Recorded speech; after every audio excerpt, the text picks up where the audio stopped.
could just get your view on private aged care, as we call it, and what you're seeing, given that you've got a large proportion of your customers, clients are in the not-for-profit land.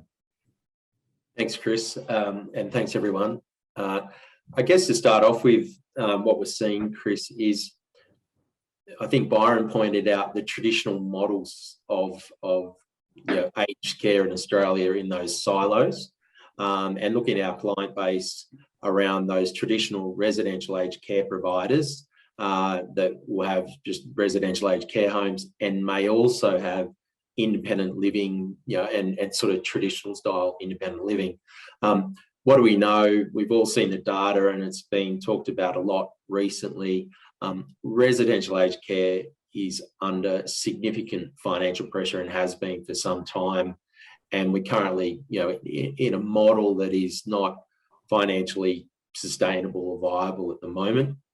And there are other things that are really challenging traditional residential aged care at the moment, with the introduction of a new funding model coming, mandated direct care minutes, significant workforce issues, and other things are going to occur, like the removal of the ACAR.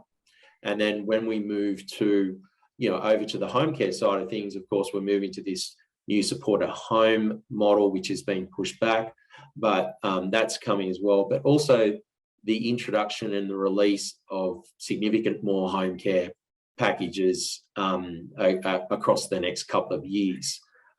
So a lot of our providers, working with them through our accounting and strategic planning and auditing and the like, are absolutely taking a step back and saying, where can we generate additional revenue, generate appropriate, sustainable financial returns? So they are stepping back, and they are saying, if we're going to build retirement living, is it traditional retirement living? They're certainly saying we don't necessarily want to invest in residential aged care at the moment because it's just too challenging financially and other areas. So they're saying we're going to build retirement living, but we're definitely going to be building retirement living with care, with a care option. And as Byron pointed out, and Paul's been talking about that for many, many years, but everyone talks about now that if we're going to build retirement living, we're going to have the availability of a level of care delivery. Not everyone, I think, is ready to take the full amount of sort of high-level care delivery, but certainly having a retirement village unit with care included through a traditional home care package or through private fee-for-service care delivery. And I think that's when we talk about that private aged care model, is now having that, the only reason you'd be looking that a person will necessarily end up in residential care is more around end-of-life care, and potentially dementia, or not potentially, dementia is obviously another big issue, but certainly it's move to retirement living, live your life there and receive care along the way. Financially, of course, the providers are looking at what's the financial return like. So they want to get that, that sale uplift. They want to get the capital gain through selling the unit. They want to have a version of a deferred management fee and understand the membership fee with LDK.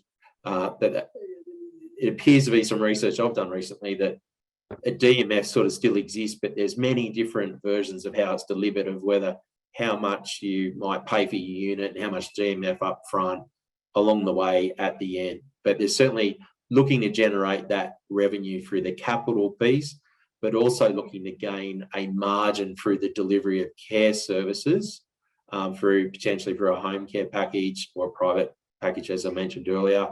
And certainly from, what we don't have is we have lots of financial performance data around residential aged care and government funded home care packages, but there's not a lot of data just yet around private fee-for-service or private aged care. So it'll be interesting to see what that looks like in the future, and listening to Byron's results of sales over the year around occupancy and that being a key driver as well is certainly in our mind.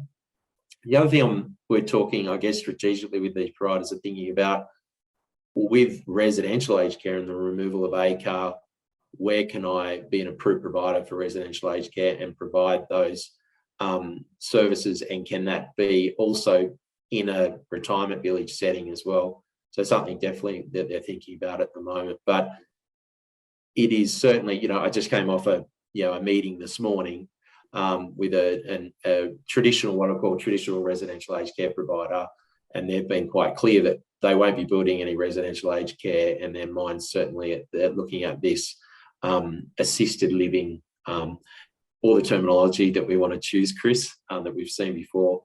That is certainly the focus area for our clients at the moment. In blunt terms, is the aspect that they like the fact that they could operate under the Retirement Village Act as opposed to Residential Aged Care Act? Yeah, operating under the Retirement Village Act. I think they're also looking at their competition, to be fair, looking what others are doing and thinking to themselves, well, they don't want to be left behind. There's obviously different cohorts and styles, I guess, of potential clients or residents, and there's the affordability issue, user pays, non-user pays, can people afford it?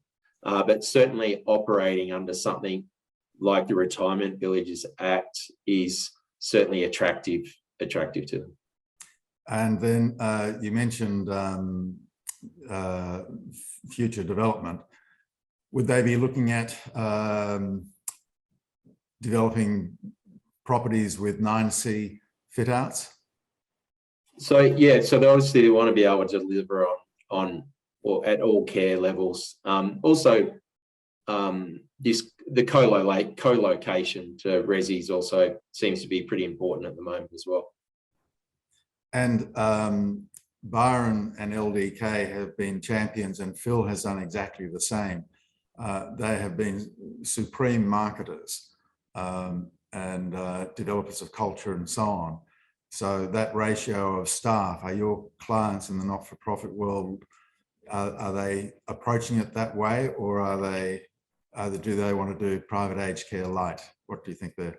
I think, to be honest, I think they're used to having to try and keep staffing levels high on that in the traditional residential aged care. So I think staffing, we could run another webinar about staffing, couldn't we? So it's a serious issue for the sector. So I don't know that they necessarily want to do it light, but I also think they need to actually spend some time doing the research to truly understand what they're going to have to do, because the service delivery of traditional residential aged care is obviously different to private aged care. And when you think about home care as well, it's about where is the services going to be delivered. It's not traditional, jump in the car, go out to people's homes.